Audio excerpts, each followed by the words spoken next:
Okay,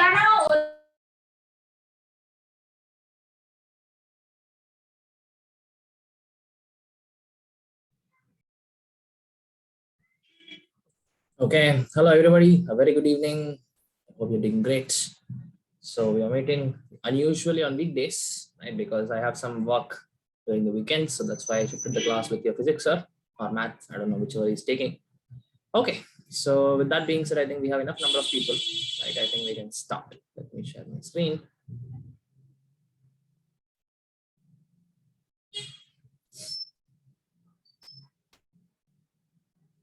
Yeah, we were doing thermodynamics. Right. So last class, we actually started with this second law of thermodynamics, if you can remember, right? We basically started with this entropy, right? And before that, we even did problems on adiabatic expansion. We have a formula TV power gamma minus 1 is constant, and T1 V1 power gamma minus 1 equal to T2 V2 power gamma minus 1. All that we did some problems, right? Okay, so then we saw what exactly is entropy, right? So we said that it is nothing but a measure of randomness or a measure of disorderliness, right? So if at all you want to understand like the concept of this, if you can understand this one, the gases will have more entropy than liquids than solids, because they will have more random motions when compared to liquids, and solids are going to have the minimum amount of motions, right? Okay, and then fine, maybe you even saw the formula. As I said, the absolute entropy, that is the S value itself, will not be able to measure it. All that we'll be able to measure is about when when there is change in entropy, delta S can be measured. Okay, and that is defined by this quantity Q reversible by T, right? We didn't go into the details of this because we have to, okay, and then because we have to see some other things, right? Fine. So then we went on to see what is the second law of thermodynamics, which is going to be based on this entropy. Okay, right? So if you can remember what was the statement, it said that the direction of spontaneous process is going to be in such a way that the entropy of the universe is going to be increasing. That is, for a spontaneous process, the direction should be in such a way that the entropy of the universe should be greater than 0. Right? Now, remember that entropy of universe is not only about entropy of system, it is a sum of entropy of system plus change in entropy of surroundings. Both the things you have to take into account. All right. Okay. Fine. Then for us to again get little more insight about all these things, right? We went on to see to define another quantity, that is your enthalpy. Enthalpy is nothing but delta H. It is represented with the letter delta H, right? Again, absolute enthalpy cannot be measured. Only change in enthalpy can be measured. As I told, it is very, very similar to your internal energy, change in internal energy, right? So your change in internal energy is defined as QV, that is heat lost or heat gained at constant volume, right? But your delta H is going to be measured in terms of QP, that is it is defined as heat lost or heat gained at constant pressure. All right, and then obviously we'll be able to get a beautiful equation for delta H. Delta H is equal to NCP del T. Like exactly for delta E, we have NCV del T because we're doing at constant volume. Here it is going to be CP because we're doing at constant pressure. All right. Okay.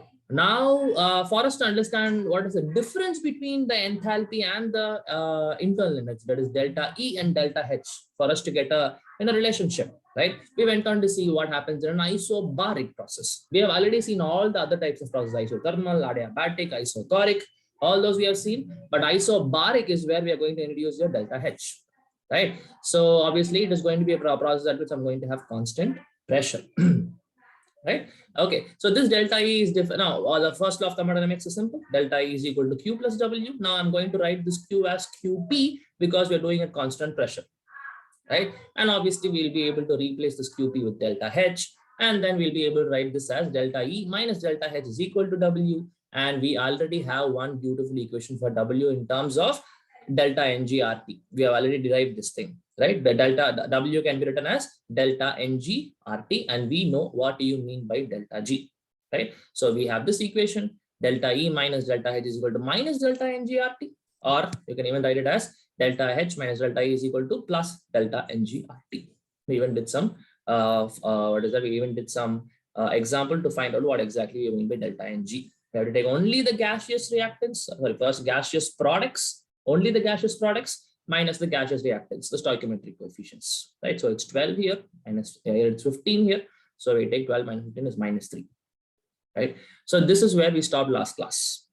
Okay. Anybody has any questions to ask? Any particular questions anybody has? Okay, I suppose everything is fine. All right. Fine. So moving on. Actually, I thought let us complete. Like I thought we will do the second law of thermodynamics and then we'll go for enthalpy and stuff. But the continuation is not actually happening properly, right? So we'll take up the second law of thermodynamics later. Okay, this entropy and stuff we will take it up later. We will concentrate on this delta H. Okay, because so for your exam point of view, or say exam point of view, CBSE exams or your competitive exams, this enthalpy is actually going to be a very important thing.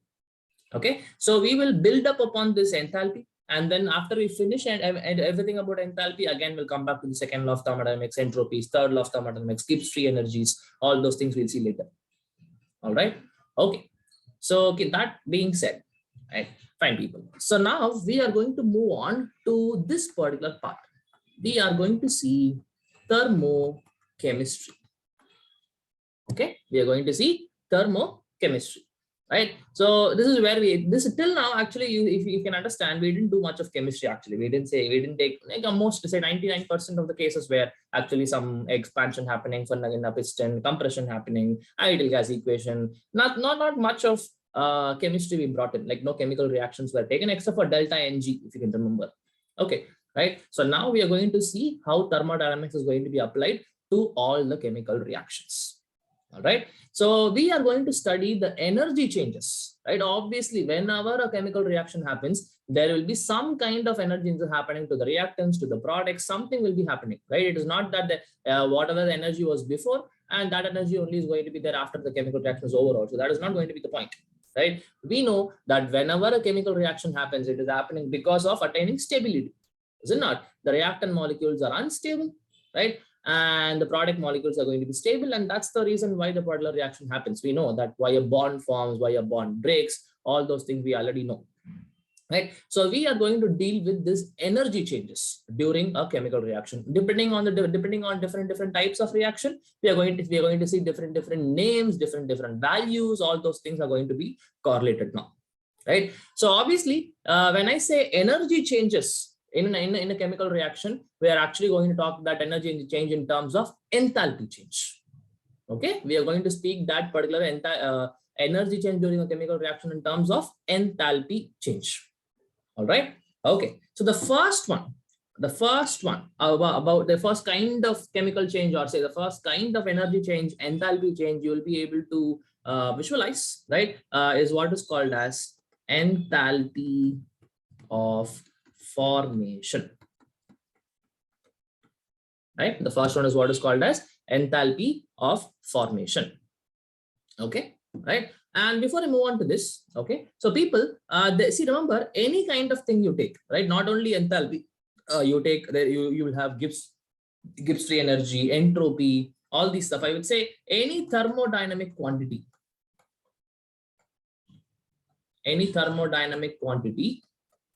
right? Depending on what kind of conditions you define those quantities, you will have standard quantities and non-standard quantities.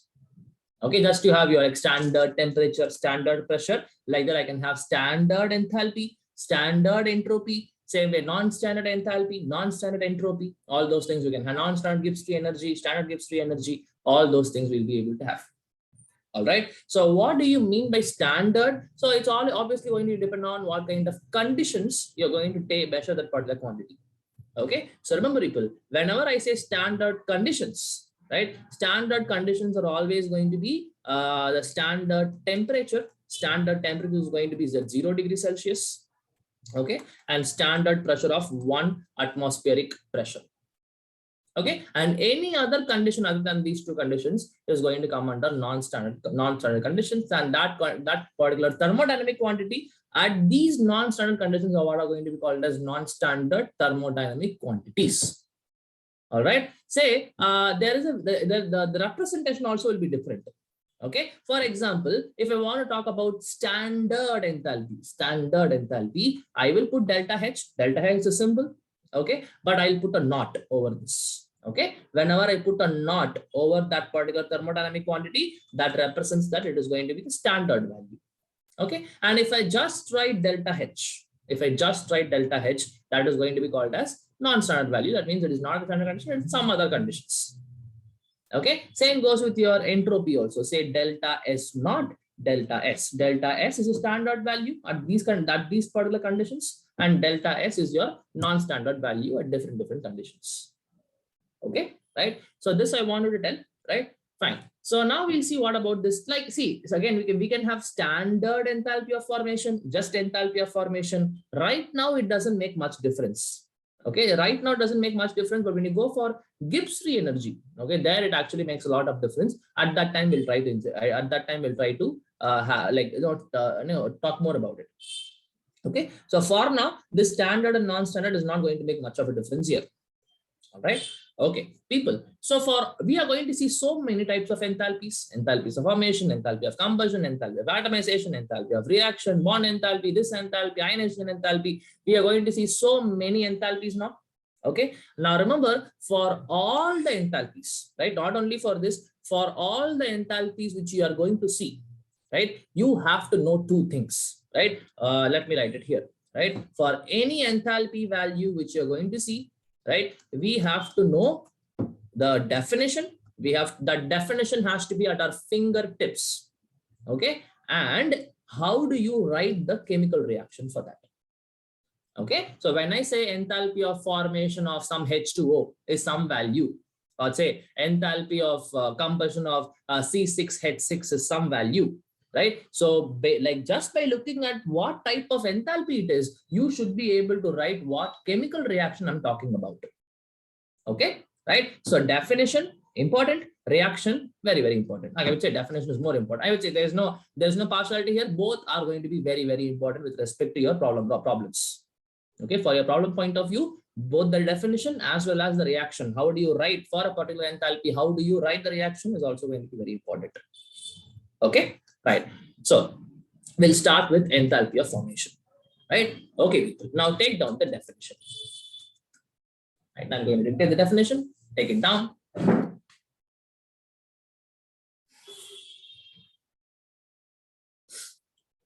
It is the enthalpy change occurring.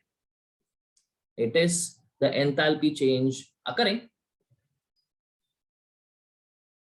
It is the enthalpy change occurring when one mole of that compound,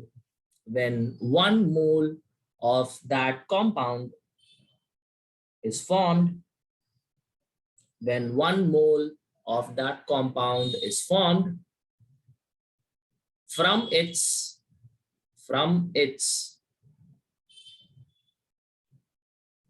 constituent elements,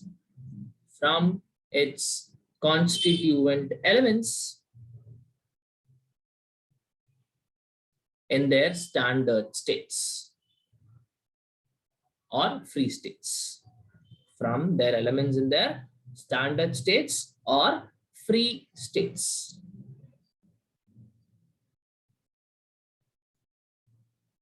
All right. Okay. So if I just repeat the entire statement for you, right? It is the enthalpy change occurring when 1 mole of the compound is formed from, how do you form it? You have to form 1 mole of the compound. Okay. How do you form it? You have to form it from the constituent elements. From the constituent elements, obviously, and those constituent elements should be in their standard states or free states. Okay. That is what the definition says. Right. Okay. People. So let us take some examples, right? Rather than, dwelling only in terms of definition, let us take some proper examples and see, right? So remember that the enthalpy of formation symbol is delta HF. Okay, when I put subscript of F, that means it is enthalpy of formation. Again, if I talk about standard enthalpy of formation, I'll put delta HF naught, that is standard value. If I just write delta HF, that is your non-standard value. Okay, right. Anyways, delta HF, that F indicates about the formation. That's all right. Okay, fine. So people, if I say delta HF of water, right, is some X value, some X kilojoules per mole. Okay, I'm giving you this data.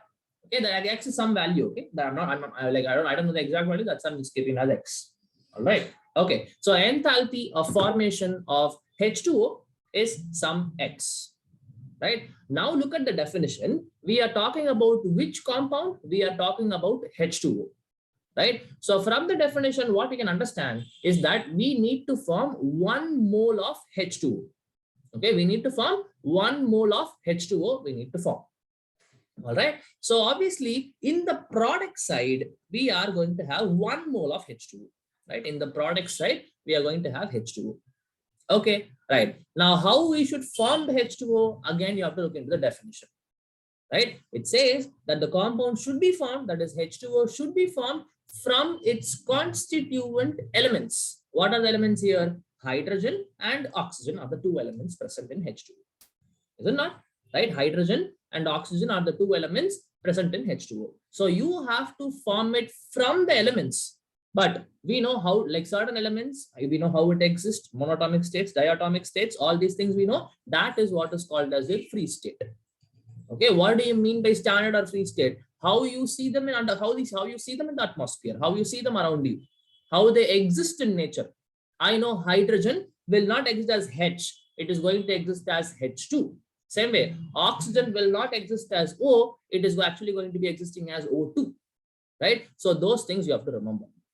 All right. So H2O is going to be formed from its elements in their standard states. What are the elements here? Hydrogen and oxygen. I know hydrogen is going to be in the form of H2 in the gas. You have to mention the states also. Okay. Now again, what H2O are you talking about? Are we talking about H2O liquid? Are we talking about H2O solid? Or how are you talking about H2O gas? All those again has to be mentioned. Same here, I'm talking about H2O gas, assuming. I'm talking about H2O gas. Okay, that also should be mentioned here. All right. So H2 in the form of a gas, that is your standard state, right? Plus oxygen in the form of gas, again in standard state O2, right? Should be able to form 1 mole of H2O. We have to be very, very careful that we need to have only 1 mole of H2O. Right? Generally, what we do? Generally, we put 2 here, we put 2 here, and that means what? Here I'm forming 2 moles of H2O. That shouldn't be the case. You should not be doing the balancing as it is. Okay? We have to make sure that whatever you do, the stoichiometric coefficient of the product is getting formed here should only be 1. And accordingly, you have to balance the other stuff. Right? So keep that in mind. So what we can do here? All that we can do is write this O2, or I can rewrite this reaction itself as H2 gas plus half O2 gas. Right? Now, if you see, you will make sure that you will form only 1 mole. The stoichiometric coefficient of the compound we are forming should be only 1. Okay, and that is possible if you put half H2O as the value. Okay, so now what they are telling is that for this particular reaction, there'll be some energy change. Okay, for this particular reaction, H2 gas plus half O2 gas giving H2O gas. For this particular reaction, there'll be some energy change, there'll be some enthalpy change. That particular enthalpy change is what is my delta H of H2O, and the value is also given to us, that is X. So now how do you write a thermochemical equation? This is how we write. Normal chemical equation, no, this is just a chemical equation here. Right? But I include a thermodynamic data along with the particular reaction, that becomes a thermochemical equation. Okay. So for me to complete this thermochemical equation, I just have to include your delta H value. So the enthalpy change occurring for this particular reaction is what is given as X kilojoule per mole. This entire thing is what is called as your thermochemical equation.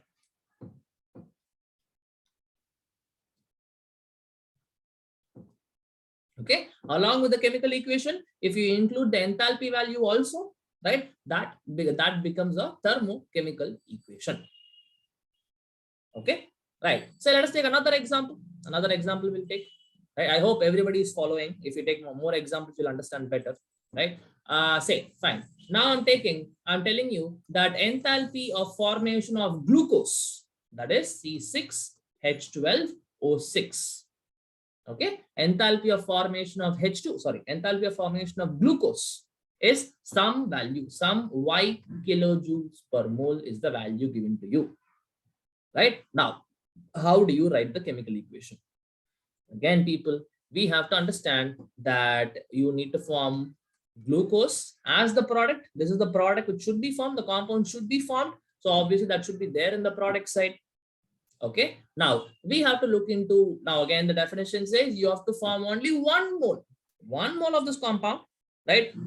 From its elements in their standard states or free states, right? So the elements present are carbon, hydrogen, oxygen. For hydrogen and oxygen, we already know how it exists, right? For hydrogen and oxygen, we already know how they exist in atmosphere, that is as H2 gas and O2 gas, right? How carbon exists, that we have to understand. Remember, people, for the standard state of carbon, carbon should be existing as graphite.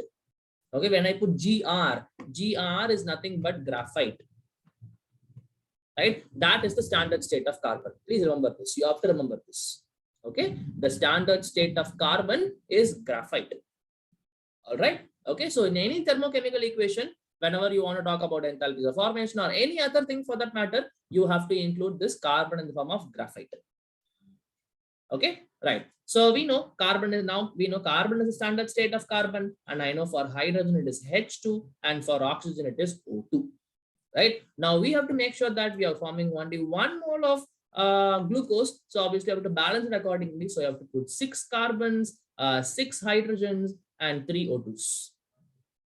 Right. So again, for this particular chemical reaction, there will be an enthalpy occurring. That enthalpy change delta H is what is given as Y kilojoules per mole. This entire thing becomes a thermochemical equation. Okay, this entire thing becomes your thermochemical equation. Okay, I hope that makes a lot of sense to you, right? Fine. Now I'll give you another example, but this time you should be able to tell me the answer. Okay, fine. So if I tell you enthalpy of formation of what should I give you? Say something simple. I'll give you, say, CH4 gas. Okay, is some Z kilojoules per mole. Write the thermochemical equation for this particular statement I told you. Right, for this particular statement, I delta H of CH4 is something like this. That is Z kilojoules per mole. Write the thermochemical equation. Once you're done, you tell me what is the answer.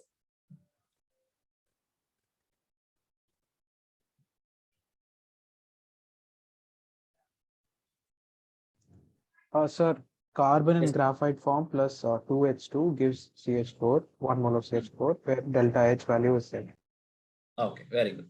Right, that's how you write. Very simple, right? So we need to make sure that we should form only 1 mole of CH4. This is very important, right? And we need to take the elements in their standard states. So we know carbon. Now only I told you that the carbon is going to be, the standard state is graphite, right?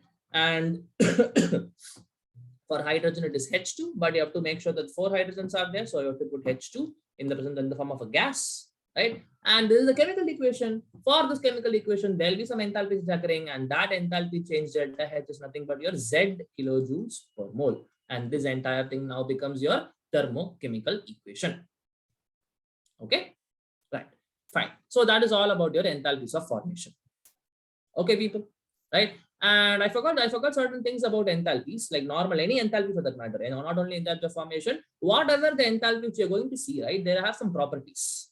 Okay, let me tell you what are the properties. So properties of delta H. Okay, so people, now remember, say for example, I have a reaction A giving B.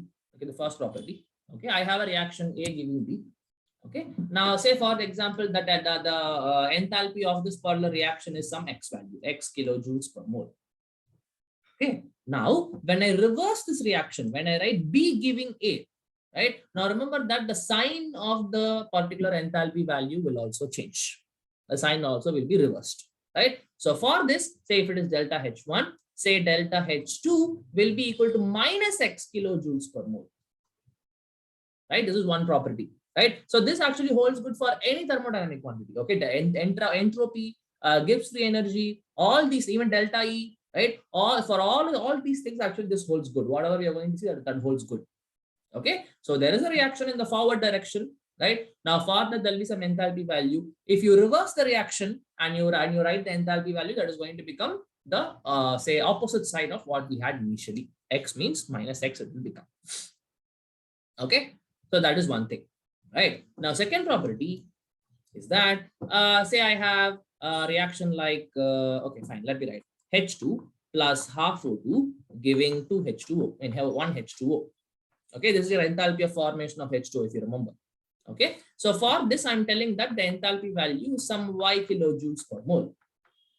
Okay, right. Now what I do is I write the reaction like this. If I write the reaction like this, 2H2 plus O2 giving 2H2O, right? Remember that the enthalpy value now should again, what did it basically? You multiplied this reaction by 2.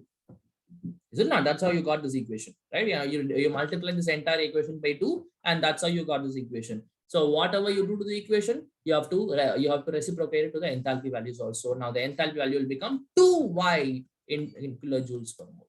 Look at the difference. Here it is Y because the process multiplied by 1. I mean, the normal reaction.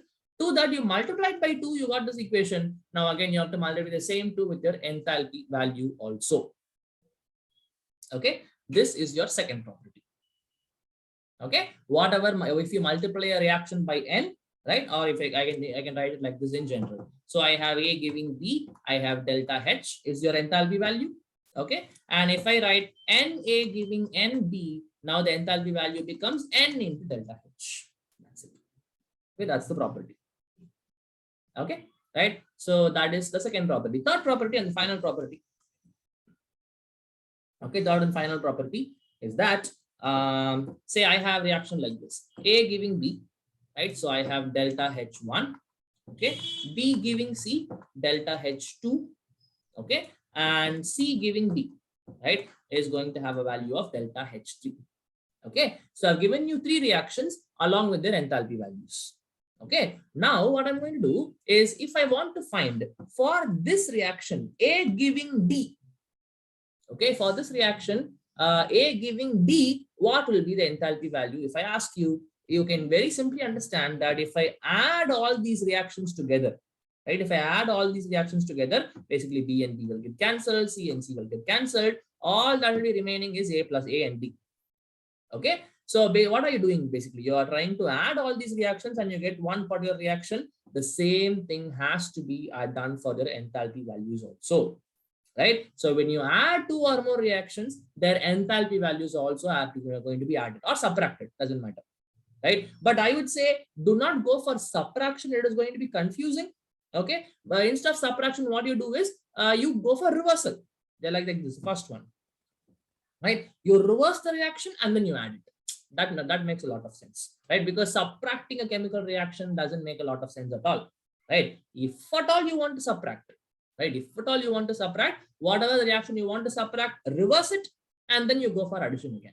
That will make a lot of sense. Okay, anyways. So in this case, we have added all these reactions, A giving B, B giving C, and C giving D. And that's how we got this A giving B. So the enthalpy value of this will be equal to delta H1 plus delta H2 plus delta H3. Okay, right? So these 3 properties are going to be very, very, very, very, very, very useful when you go for chemical reactions point of view. All right. Okay. So these are 3 properties which you have to understand. It is not only for enthalpy of formation, people. It can be for any enthalpy which you're going to see now. All right. Okay. So first property is when you reverse the reaction, you change the sign. When you multiply a reaction by a factor, you do the same thing for the enthalpy. When you add 2 or more reactions, you add the enthalpy values also. That's it. Very, very simple. Okay. Right. So now we already saw about your enthalpies of formation. Okay, now we'll move on to the next enthalpy value. What type of enthalpy you're going to see, right? The second enthalpy, which we are going to see, is enthalpy of combustion. Okay. 1 second, people. 1 second. Right. So next one is enthalpy of combustion. Right, I think from the name itself you can understand we are going to speak about combustion reactions. All right. So how is the symbol? How we represent it? Delta HC is how you represent it. Okay, delta HC is how you represent enthalpy of combustion. Okay, fine. So people, take to the definition.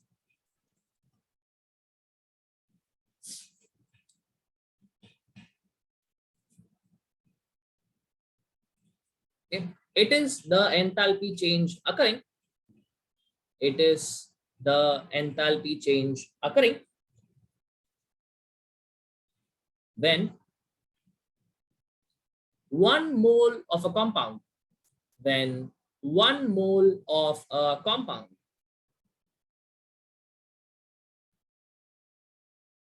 combines with, when 1 mole of a compound combines with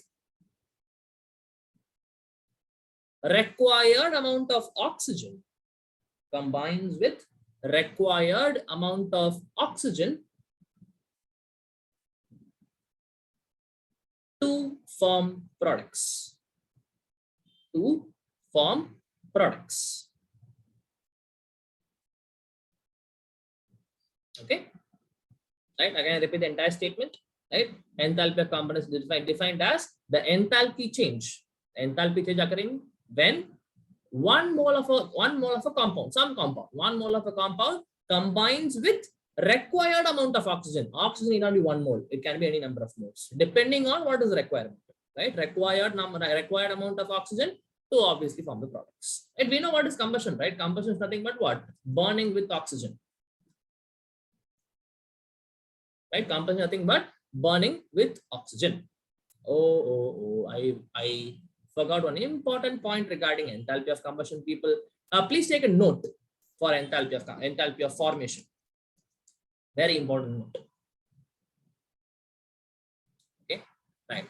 So the note says enthalpy of formations of elements in their standard states is 0. Very, very important point. Okay, the enthalpy of formations of elements in their standard states is always going to be 0. Right? Say for example, if I ask you, what is enthalpy of formation of O2 gas? Now, the element already is in its standard state, right? You should not write the reaction like O2 gas gives O plus O giving out O gas. This does not make sense at all, right? Directly what you do, you know that this is the standard state for the element, right? So obviously you have to write 0. Enthalpy of formation of O2 is 0. Same way, if I ask you, what is enthalpy of formation of sodium solid? Right? Again, we know sodium exists in its solid state. There is no way, basically you cannot form an element as such. Is it not in its own state? Again, it is going to be 0. Right? So like that, whenever you see elements in their standard states, their enthalpies of formation is going to be 0. Right? Please remember this. Okay, people, just I'm very curious. Let me ask you this question. If I give you enthalpy of formation of ozone is some 8 kilojoules per mole, can you just write the thermochemical equation, please? This is ozone, okay, O3. Enthalpy of formation of ozone is some 8 kilojoules per mole.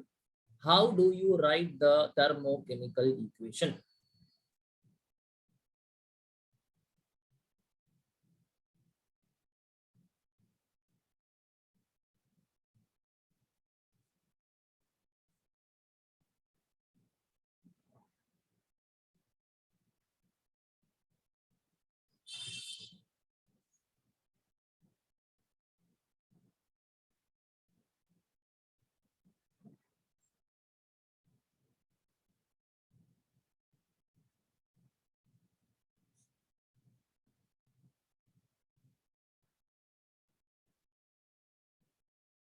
Yes, how do you write this, people?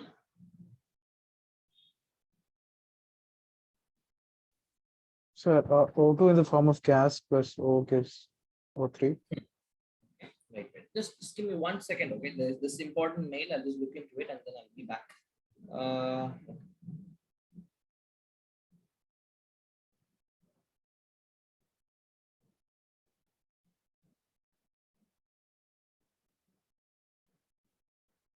To be as much descriptive as we can and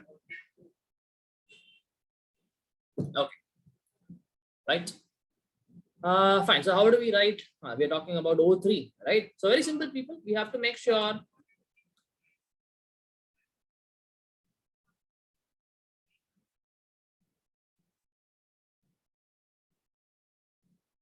then we will be having a reason where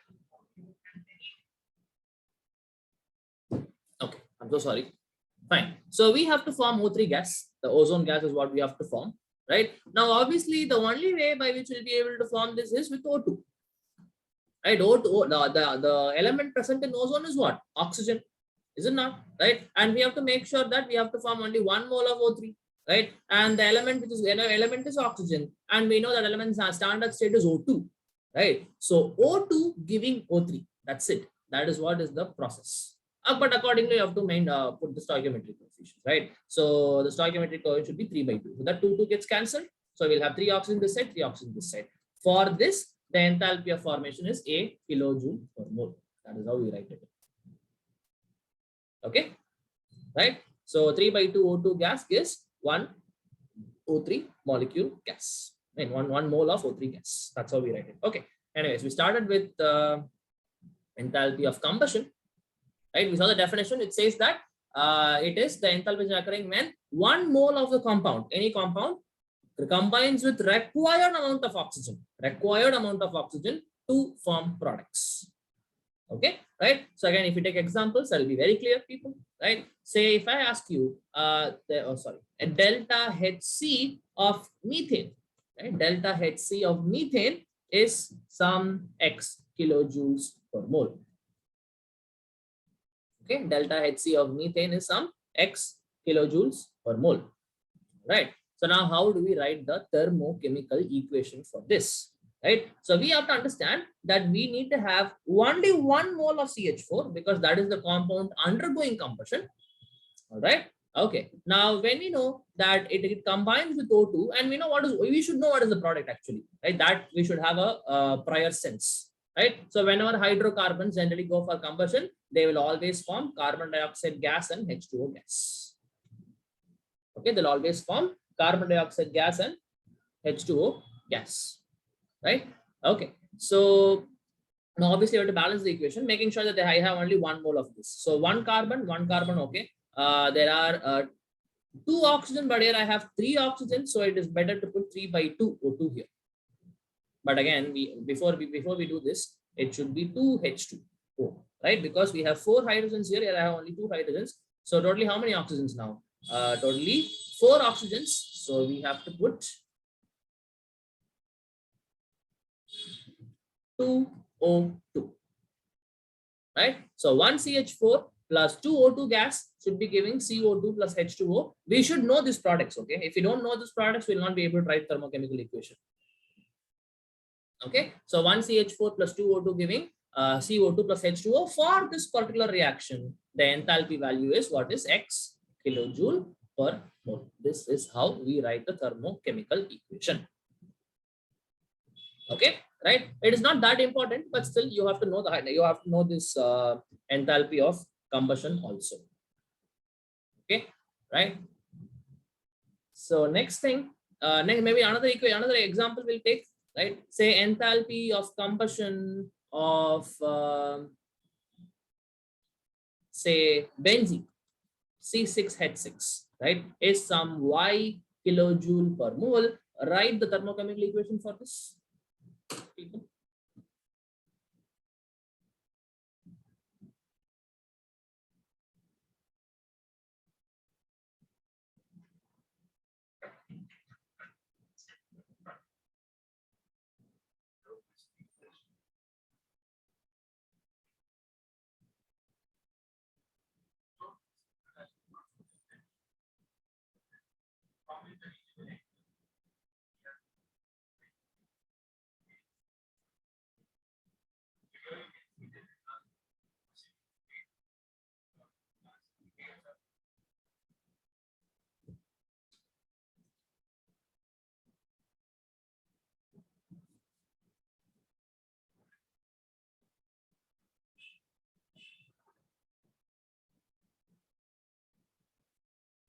Yes, any answers? Very simple. If you understand the definition, this is going to be very simple.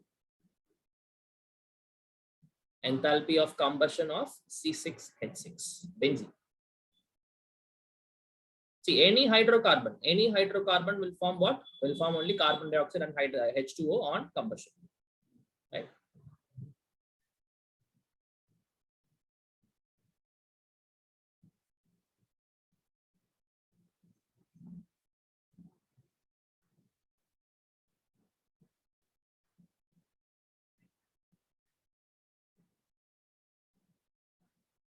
I don't know what is taking so long. Let me help you with this, right? So it is going to be C6H6, right? Plus some amount of oxygen. We'll do the balancing later. Don't worry about it. We need to make sure that we have only 1 mole of this C6H6 undergoing combustion. That's how it's defined, right? So C6H6 plus O2 is going to give you CO2 plus H2O. That's it. This is a reaction, but you have to balance it properly. That's all you have to do, right? So here we have 6 carbons. So 6 carbons we'll put. How many hydrogens we have here? We have 6, and here we have 2 only. So here we'll put 3. Okay, right. Now go for balancing oxygen. Totally I have 6 into 2, 12. 12 plus 3 is 19. Sorry, 12 plus 3 is 50. Right? Here I have 2. So what I can do? Put 15 by 2. That's it. That's it. 15 by 2. 2 gets cancelled. 15 oxygen this side. 15 oxygen this side. That's it. Very simple. Right? So for this particular reaction, the enthalpy change is nothing but Y kilojoules per mole. Okay, Y kilojoules per mole is what is the enthalpy change for this reaction, and this entire thing now becomes a thermochemical equation. All right. Okay. So that is about your enthalpy of combustion. I hope everybody is getting it. It's very simple. Just as simple as your enthalpy of formation. We're talking about combustion reaction. That means burning with oxygen. Okay. Right. Anybody has any questions to be asked? No, Fine. sir. I hope everybody. Yeah. Tell me, Kanna. No, sir. No question. No question. Good. Good. Okay. Next enthalpy, which we'll see, is bond enthalpy. Right. And this enthalpy is also called as enthalpy of atomization.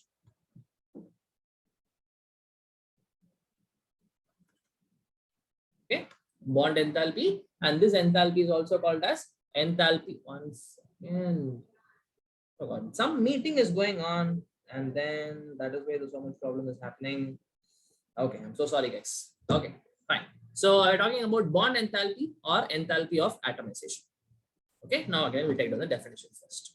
Okay, and before we see this bond enthalpy, we'll be able to write the short form as BE if you want to talk about bond enthalpy, right? And for enthalpy of atomization, we'll just write delta HA.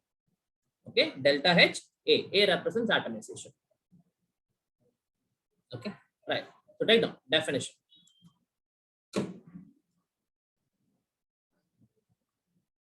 Right. It is the enthalpy change occurring. It is the enthalpy change occurring when it is the enthalpy change occurring when in 1 mole of compound, when how to put it? That is occurring when, okay, when 1 mole of a compound, when 1 mole of a compound or a molecule, 1 mole of a compound or molecule is converted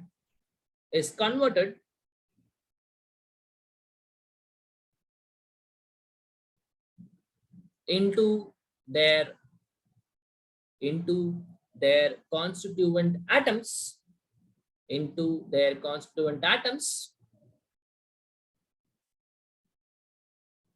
in gaseous phase.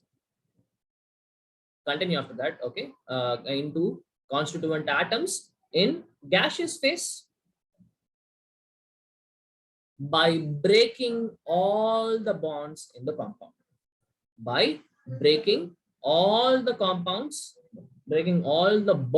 in the compound.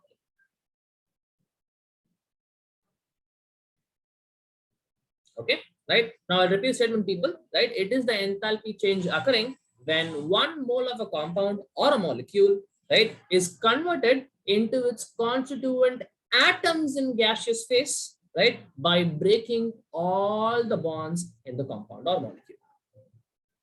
Okay, that makes sense, right? So even now I take very simple thing, right? Say if I tell you enthalpy of atomization or say bond enthalpy or whatever it is, enthalpy of atomization of H2 molecule. H2 molecule is some X kilojoules per mole. Okay, right? Enthalpy of atomization of, or say bond enthalpy of H2, both are same.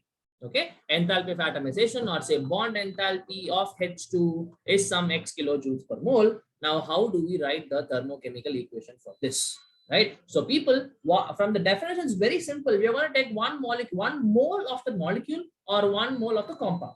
Right. And what are we going to do? We are going to break all the possible bonds which are there. Right. And obviously, when you break all the possible bonds, the entire compound or a molecule will go into their atomic states. Right, whatever the molecule or compound you have to write the elements in their atomic states, not standard states. See, remember, this and enthalpy of formation are not exactly opposite. Please understand. Right, there we take the elements in their standard states, where in enthalpy of formation. Right, now in this particular case, in bond enthalpy atomization, we are going to write the element, but doesn't matter which element it is going to be in its atomic state. How do we? So now, if you understand this, if I write this, you'll easily understand. So H2 gas, right, now has to be converted into 2 H atoms. That is what is your reaction, because these are H atoms, right? Okay, we have to take 1 mole of the compound or 1 mole of molecule, and you have to supply the energy. Obviously, for bond breaking, you have to supply the energy, and you'll understand that it is going to go into the atomic states. Okay, this is what is called as enthalpy obviously at atomization, and obviously the enthalpy change for this value is what is given as X kilojoules per mole. Okay, X kilojoules per mole, right? H2 gas going into H atoms, 2 H atoms, right? Say another example we can take. For example, if I take enthalpy or say bond enthalpy of CH4 molecule, bond enthalpy of CH4 molecule is some Y kilojoules per mole, right? Bond enthalpy of CH4 molecule is some Y kilojoule per mole, or say enthalpy of atomization of CH4 is Y kilojoules per mole. How do we write the thermochemical equation? Right? We write like this. We take 1 molecule of CH4, 1 mole of CH4, right? And we are going to convert it into whatever be the elements are there. Now you have to write them in the form of atoms. Right, so here it is not carbon graphite. Please remember, it is just going to be carbon in its gaseous phase. That's it. And here also it's gaseous phase. Atoms in their gaseous phase. Carbon atom in its gaseous phase. Okay. Plus, again, what element is there? Hydrogen is there. So you have to go for 4 hydrogen atoms in its gaseous phase. You will just write only H, not H2. Please remember this. It's this and your enthalpies of formation are not exactly opposite, people. Please understand. Right, so CH4 gives carbon gas plus 4 hydrogen atom gas, right? And for this particular reaction, the enthalpy occurring is what is Y kilojoules per mole. Okay, right? So another example, if I take say enthalpy of formation, enthalpy of atomization of say C6H6 or C6H12O6. Okay. C6H12O6 I have, right? Now I'm telling you that this value is some Z kilojoules per mole. Now, how do we write the thermochemical equation, people? Now we need to make sure that I have 1 mole of C6H12O6, and you are going to convert whatever be the element in its atomic state, and those atoms in there should be in their gaseous phase. All right. Okay. So here we have carbon atom, right? So we write 6 carbon atoms in its gaseous phase plus 12 hydrogen atoms in its gaseous phase plus 6 oxygen atoms. 6 oxygen atoms in its gaseous phase. And for this, the enthalpy is occurring for this entire reaction. The enthalpy is occurring is what is your Z kilojoules per mole. From the name itself, you understand molecule or compound getting converted into atoms. As simple as that. Right? Obviously, for that, you have to break all the bonds. Right? Okay. So if I give you another example, will you tell me the thermochemical equation? Say enthalpy of atomization of C2H5OH. There's nothing but ethanol. Okay, C2H5OH, right? I'm telling you that this value is some A kilojoules per mole. Tell me the thermochemical equation.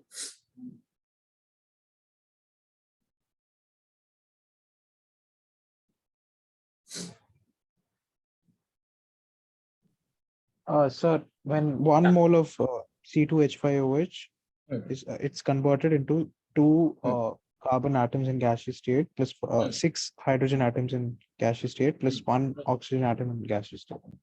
Okay, okay, right, and obviously the enthalpy change would be Z, A kilojoules per mole, right? Okay, so we have 1 C2H5OH, right?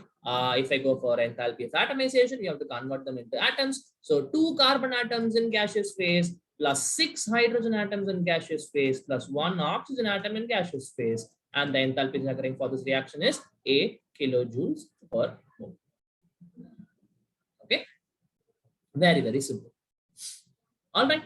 Okay. Now, one other enthalpy we are going to see, right? And we are going to connect it with the enthalpy of bond enthalpy, right? There is one more enthalpy. There is one more enthalpy which we are going to connect with your bond enthalpy or enthalpy of atomization. These two are a little related. Okay. So now we are going to delve into. I hope everybody is following. Everybody is understanding everything, right? So the next one is bond dissociation enthalpy.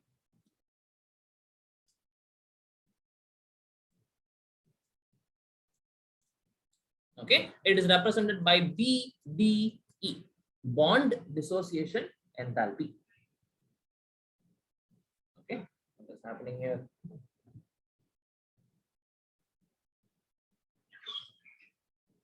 If you select the PPT, the arrow there, then these lines will go there.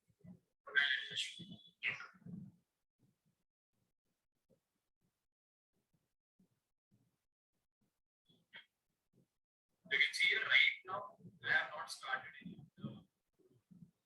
I have not used it. This.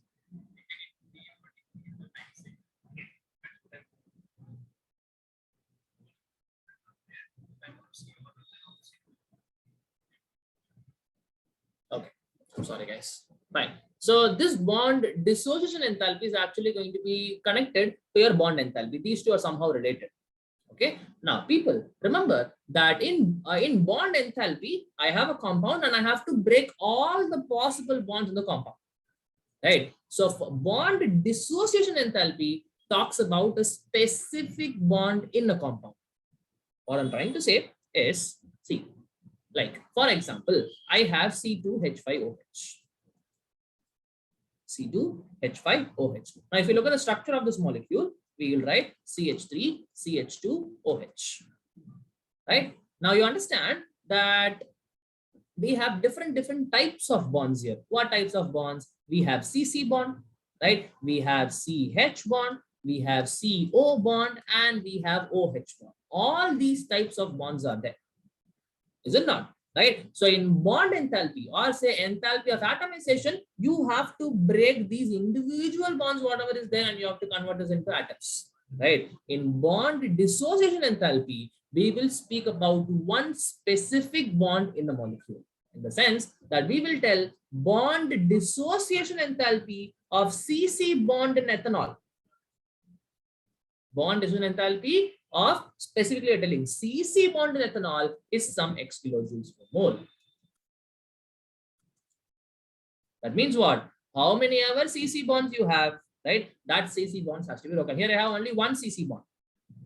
Okay, right? So bond dissociation enthalpy of CC bond is, so okay, we'll take the definition first. That will make a lot of sense, right? Take the definition first.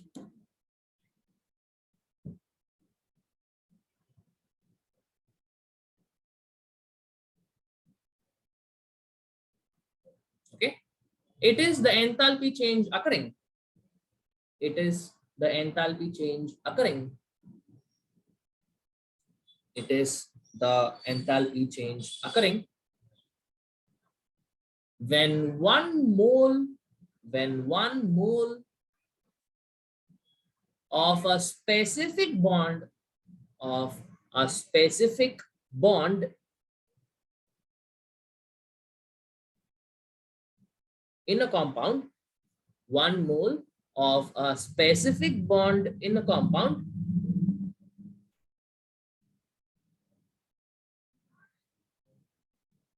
is broken. 1 mole of a specific bond in a compound is broken. Okay, so we are not going to take the entire molecule and speak about its bond enthalpy as such, as in the previous case.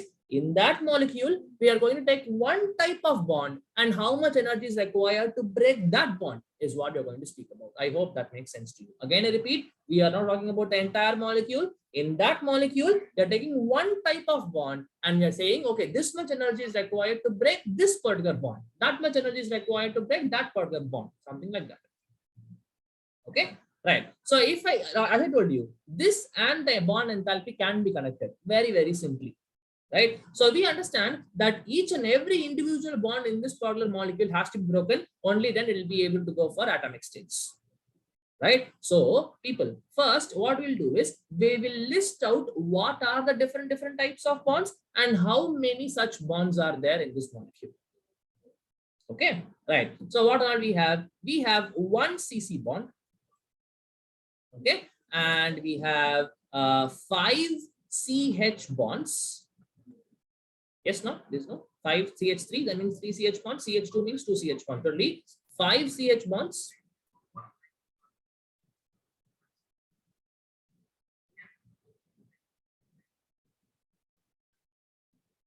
Right, and what not we have? We have one CO bond. Right, you understand that there's a CO bond also here, right? And then we have one CH bond. These are all the things we have in this molecule. Okay, one CC bond, 5 CH one bonds. OH. Yeah, one OH bond also. This is one OH bond, not CH bond. So sorry. Yeah, one OH bond. Okay, so these are all the different types of bonds we have in this particular compound. Right. So people, now if I want to write this bond enthalpy of C2H5OH.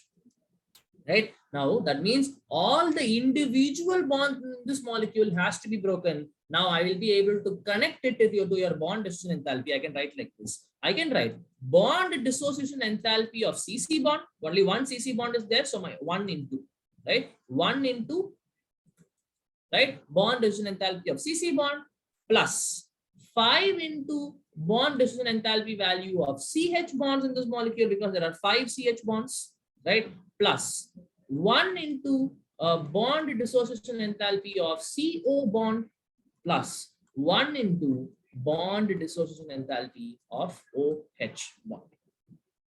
Okay, so this is how you will be able to connect the bond enthalpy or enthalpy of atomization with your individual bond dissociation enthalpy states.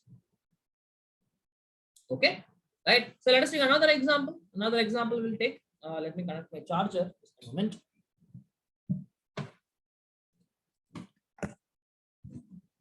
Okay, say I want to connect your, say I have the molecule to be CH3, CH double bond CH2.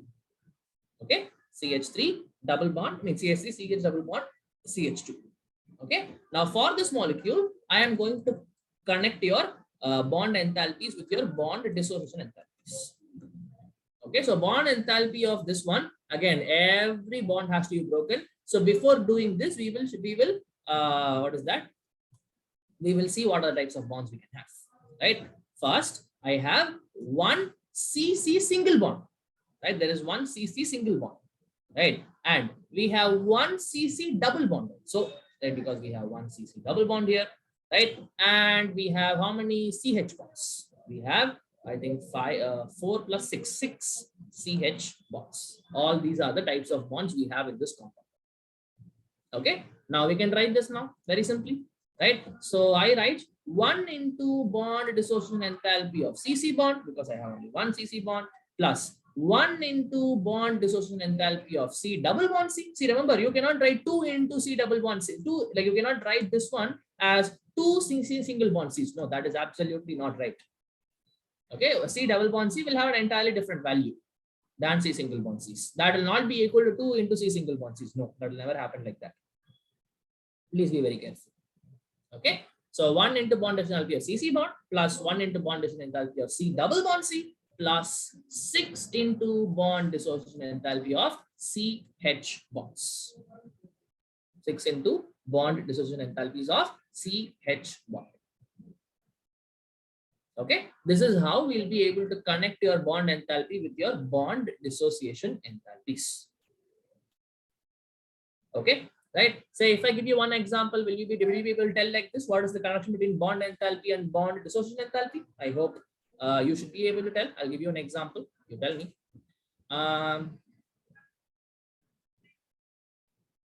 Okay, so I want to know. I want to connect C6H6. Okay, so connect your bond enthalpies of C6H6 with bond dissociation enthalpies. You must know the structure. You must know what are the different types of bonds, number of bonds. All those are very important. Go for it and tell me.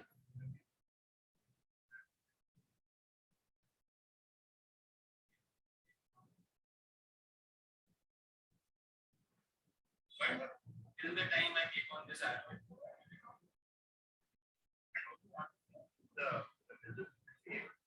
size of this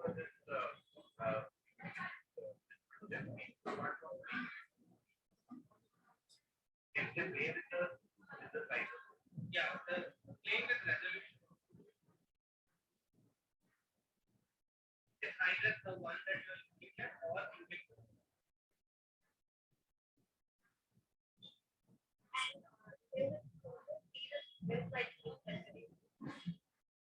Yes.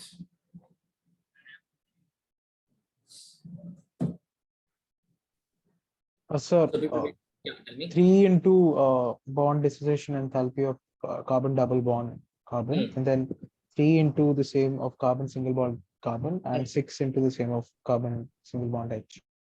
Okay, okay, right. So we know the structure of benzene, right? We have alternate double bonds like this, and obviously we have all the hydrogen, all the carbon atom to have one hydrogen like this. Right, that's the structure of benzene, right? So what and all we have? We have 3 C double bond Cs. You can understand 3 double bond Cs are there, C double bond Cs, and 3 single bond Cs are there, and then we have 6 CH bonds. That's it. So how do we write? The overall bond enthalpy of C6H6 will be equal to 3 into bond dissociation enthalpy of CC double bond plus 3 into bond dissociation enthalpy of CC single bond plus 6 into bond dissociation enthalpy of CH bond. This is how we write it. Okay, I hope everybody is following. Everybody is okay. Right? So people, right now we have seen how many enthalpies? 4 enthalpies till now. One is enthalpies of formation, enthalpy of combustion, bond enthalpy or an enthalpy of atomization, and the little smaller one is bond dissociation enthalpy. Okay, right. Now these 4 kinds of bond enthalpy, these 4 kind of enthalpies are going to be enough for us to talk about any particular reaction. Any reaction for that matter, these 3 enthalpies. Forget about bond dissociation enthalpy, that is always connected with their bond enthalpies. Okay, so bond enthalpy or enthalpy of atomization, enthalpy of formation, or enthalpy of combustion can be used to actually calculate any chemical reaction. Literally any chemical reactions is overall enthalpy change. Okay, right, people. So now what are you going to see is enthalpy of overall reaction. Enthalpy of overall reaction. Any reaction you're going to take, right? And we'll be able to tell that, okay, based on either enthalpy of formation or enthalpy of combustion or bond. You cannot combine everything and write. You can use either one. If you talk about enthalpy of formation, you can talk only about enthalpy of formation with respect to the overall chemical reaction. If you talk about enthalpy of combustion, only enthalpy of combustion must be used throughout the process. Okay, anyways, right? So enthalpy of overall reaction, any reaction for that matter, is represented by delta HR. Overall reaction, delta HR is how you represent your overall enthalpy change of a chemical reaction. Okay, people. Now, there are 3 different ways, as I told you, for representing your enthalpy of overall reaction, depending on enthalpies of formation, enthalpies of combustion, and bond enthalpies. Okay, so the first way we'll take in with respect to delta HF, right? Delta HF, we are going to connect to your delta HR, enthalpy of overall reaction. Okay, so we can write like this. Remember that the enthalpy of overall reaction is equal to total enthalpy of formation of products, right, minus total, when I say sigma, this symbol is what? This symbol is nothing but total. Okay, right. So total enthalpy of formation of reactants. Right, this is a simple formula which I remember. Right, overall enthalpy change of a reaction is equal to total enthalpy change of products. If at all you can write in words here, total enthalpy of formation of products minus total enthalpy of formation of reactants. Okay, that is how we define your enthalpy of overall reaction with respect to delta HF. Right, so let us take an example and see how are you going to do this. Right, so let us take one common reaction. Say I have HCl plus NaOH gives, or let me take actually some which has some stoichiometric coefficients. Right, so I have say H2SO4 plus NaOH giving you H2O plus Na2SO4. We have 2 here, 2 here. That's the balanced equation. Remember that whenever you talk about enthalpy of the overall reaction, you need to have a balanced chemical equation. Okay, we need to have a balanced chemical equation. Okay, now how do we write your enthalpy of reaction for this particular overall reaction? Right, now first you have to take the products. Whatever is there in the products, write their enthalpies of formation. Right, so now remember the stoichiometric coefficient also very important because we have defined enthalpies of formation for only 1 mole. Right, so if at all more than 1 stoichiometric coefficient is there, that has to be multiplied along with the enthalpies of formations. Right, so the first we'll write the products. What are the products? H2O and Na2SO4. Right, so we write 2 into enthalpy of formation of H2O. You hope you understand why am I putting 2 here, because there's stoichiometric coefficient of 2.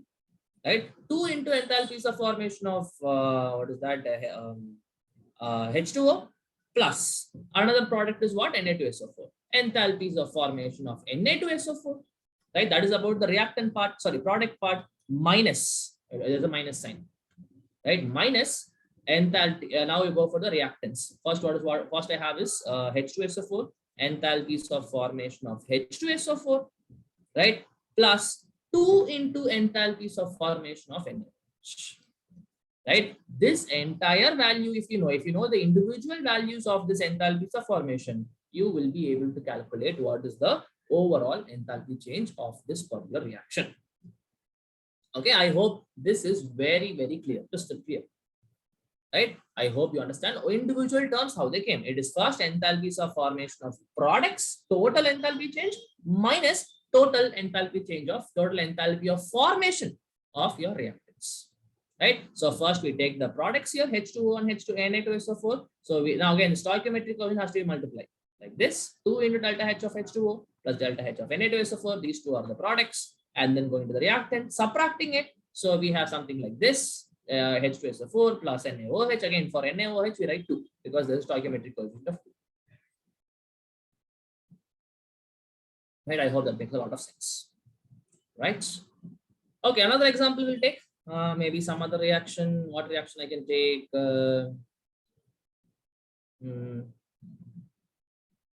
Any reaction you want to give me, people? Okay, let me take. Say I have Mg plus H2SO4 is going to give me MgSO4 plus H2. Okay, right? Now remember, I told you one important point. Enthalpies of formations of elements in their standard state is, what is the value? What is the enthalpies of elements in the standard states? 0. 0. Remember that, right? So here we have magnesium solid. Here we have H2 gas. They are already in their standard states. Be very careful. Be very, very careful. Right? So H2SO4 is okay. MgSO4 is okay. They are not in the standard states. Okay. So now let us write. So we have overall enthalpy change of the reaction. is equal to, let us write first properly, how first we balance it, okay? So this, everything is balanced, self-balanced, is it? Yeah, everything is self-balanced. Okay, no issues, right? So we don't have to put any numbers here. Everything is 1, 1, 1, 1, right? Okay. I should have taken HCl. Let me change the equation. Let me put HCl, right? So we will be forming MgCl2. Now we have to balance it. 2 HCl. Okay, now it's okay, right? So people, we have overall enthalpy is equal to total enthalpies of formation of products minus total enthalpy change of formation of reactants, right? So how do we write this? Enthalpy of formation of MgCl2, the first product, plus enthalpy of formation of H2. Obviously it is 0. We'll come back to that later, right? Now minus, right? This is one thing, right? Minus of enthalpy of formation of Mg solid, right? Okay, plus 2 into enthalpy of formation of HCl. Right now, in this, two terms will not be there because H2 is already in its standard state. Hydrogen will be in its standard state of H2, so that is 0. And magnesium, the standard state is again Mg only, so that is 0. Right. So overall, what we have is delta HR is equal to delta H of MgCl2 minus del 2 into delta H of HCl. That's it. That is the only thing remaining because other two were there, but those are the elements in the standard state. So those values are 0. Okay, so like this, you will be able to write your enthalpies of reaction with respect to your enthalpies of formations. Right. Okay, so now how do we do with respect to, I told you 3 things are there. One is enthalpies of formation, we understood, right? Another one is enthalpies of combustion, and next one is enthalpy and bond enthalpies or enthalpies of atomization. Okay, now second one, right, is what is going to be with respect to enthalpy of combustion, right? With respect to enthalpy of combustion, how do we go for enthalpy of reaction, right? So people, if you have understood this, this is going to be very, very, very, very easy. Okay, so what is going to happen here? The enthalpy of the overall reaction is equal to total enthalpy change of reactant system, total enthalpy of combustion of reactants, delta HC, total enthalpy of combustion of reactants minus total enthalpy of combustion of products. Very, very simple, right? So whatever you did here, first you write the here you first you wrote the product, then you wrote the reactant. Here what you do? Here you first write the reactants enthalpies of combustion, then minus your enthalpies of formation, enthalpies of combustion of products. That is the only difference here. Okay, but here nothing will become 0 because we have not defined anything as okay, if at all something is like this, enthalpies of combustion 0, that is never going to happen. That happened in your enthalpies of formation because enthalpies of formations of elements in the standard state, that became 0. Right here, but here nothing is going to become 0. For example, if I take the same reaction, that is your Mg plus HCl giving MgCl2 plus H2, right? This is at 2. How do you write this? Enthalpy of overall reaction is equal to, first you write the reactant first. Enthalpy of combustion of Mg. Now here it is not 0 because Mg can undergo combustion. Please understand, Mg will go undergo combustion to form MgO. Okay, remember. Okay, right? Plus 2 into enthalpy of combustion of HCl, right? Minus of, now your reactants are over. Now comes the products. Enthalpy of combustion of MgCl2, right? Plus enthalpy of combustion or formation, combustion of H2 gas. That's it. This is how you write your enthalpy of reaction with respect to your enthalpies of combustion. Okay, right? Now the last part is about how we write enthalpies of overall enthalpy change of reaction with respect to your bond enthalpy or enthalpy of atomization, right? Now that is very similar to your enthalpies of combustion. Again, reactant minus products. Okay, so third one is enthalpy of okay, we are going to write with respect to your bond enthalpies. Okay, so again, very, very simple people. We write overall enthalpy change of the reaction is equal to total bond enthalpy of reactants first, right, minus total bond enthalpy of products. Okay, so enthalpy change of overall reaction is equal to bond enthalpy, total bond enthalpy of reactants minus total bond enthalpy of products. So for enthalpies of formation, it is products minus reactants. For enthalpies of combustion and bond enthalpies, we write reactant minus products. That is the only thing. And all the other things remain same. Okay, so I think we'll stop this for today, people. Okay, and next class we'll be solving a lot of questions on this particular things, whatever we saw today. Okay, anybody has any particular questions to ask? Okay, I suppose everything is clear. If not, if anything is there, please do ask. Okay, right? So I'm stopping to share, right? And we can end the class. Thank you so much, people. We'll meet again. I think on Saturday, Sunday, we don't have. Friday we'll meet. Friday we have class, so Friday we'll meet. Thank you so much. We don't have class on Saturday. Oh, we have class on Saturday. So I'm Okay. asking you, we all usually have class on Saturday and Sunday, right? Okay, I'm not sure. You'll get the schedule as such. Don't worry. Okay. Okay. Okay. Fine. Thank you, sir. Thank you so much. Yeah.